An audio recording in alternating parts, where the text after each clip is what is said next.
Uttaranchal University, Dehradun, NAC A+ accredited university.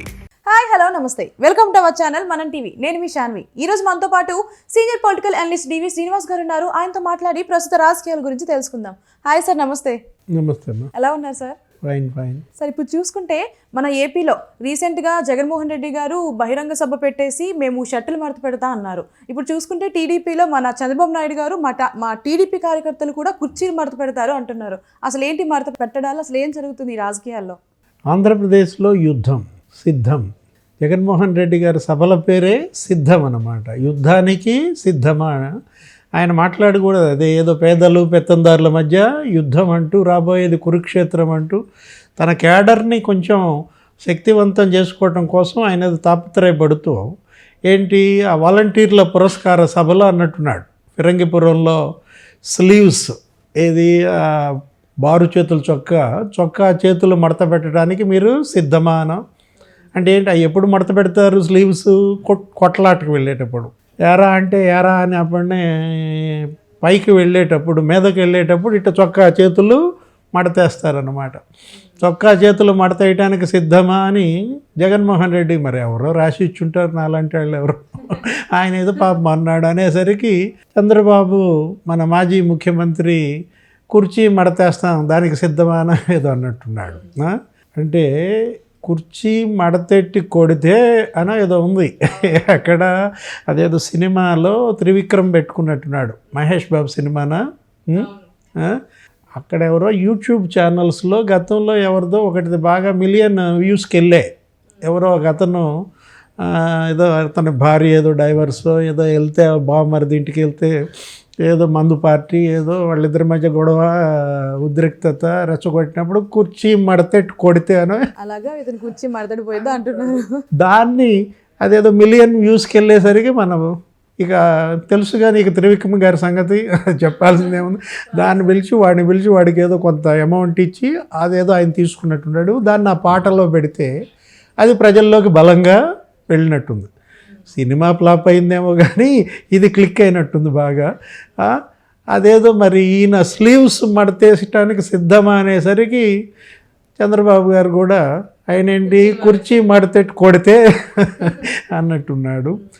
Lokesh Babu అయితే ఇక ఆ విజయనగరం మీటింగ్ మీద ఆయన నిజంగానే ఆ కుర్చీ ఒకటి తెప్పించి ఆ కుర్చీ మడతేసి చూపించినట్టున్నాడు. ఈ కుర్చీల గోలేంటో, ఈ మడతేయటమేమో కానీ జనం మడతేయటానికి సిద్ధంగా ఉన్నారు. సో ఇప్పుడు చూసుకుంటే రాజకీయాలు సినిమాలుగా చూపిస్తున్నారు, సినిమాల డైలాగులు ఏమో రాజకీయాల్లో వాడుతున్నారు. అసలు ఏంటి రాజకీయాల్లో ఏం జరుగుతుంది, సినిమాల్లో ఏం జరుగుతుంది, అసలు ఏం నేర్చుకోవాలి వీటి నుంచి? అంటే సినిమాయే జీవితం, జీవితమే రాజకీయం కదా.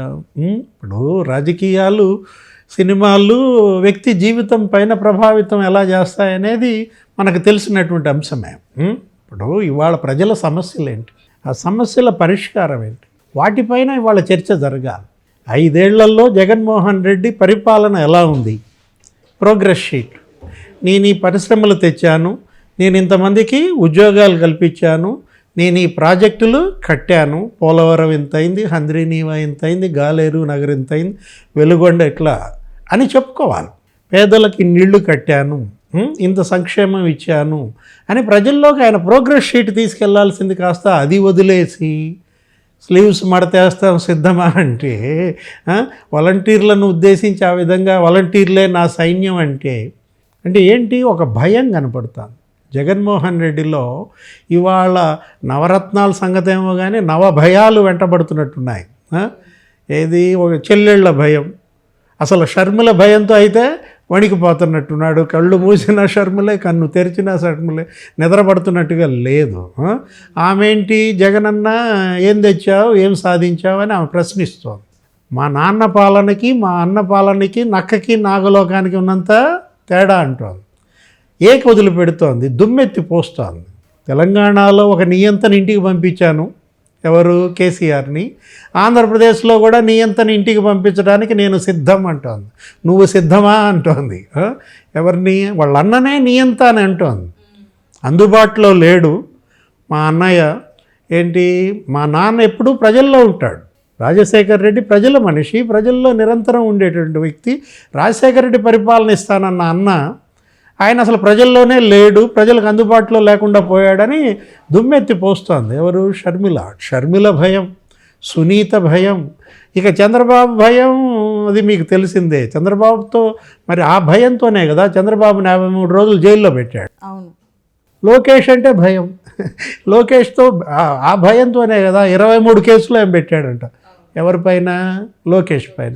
ఆయన అసలు మీటింగ్లలో అడుగుతున్నాడు ఏమని? లోకేష్, నా మీద 22 కేసులు ఉన్నాయి, అంతకన్నా ఎక్కువ కేసులు ఉన్నాళ్ళు చేతులు ఎత్తండి అంటున్నాడు.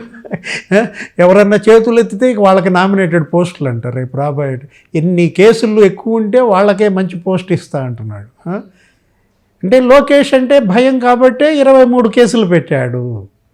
పవన్ కళ్యాణ్ అంటే భయమే కదా. పవన్ కళ్యాణ్ అంటే భయం వల్లే కదా విశాఖ ఎయిర్పోర్ట్లో ఆయన్ని దిగనివ్వంది. పవన్ కళ్యాణ్ అంటే భయంతోనే కదా ఇప్పటంలో 52 ఇళ్ళు కూల్చేసింది.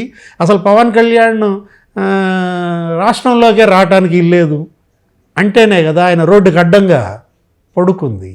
ఇలా అనేక భయాల మధ్య జగన్మోహన్ రెడ్డి కొట్టుమిట్టాడుతున్నాడు. ఏంటి? ఇంట్లో భయం, ఎవరు? చెల్లెళ్ళు.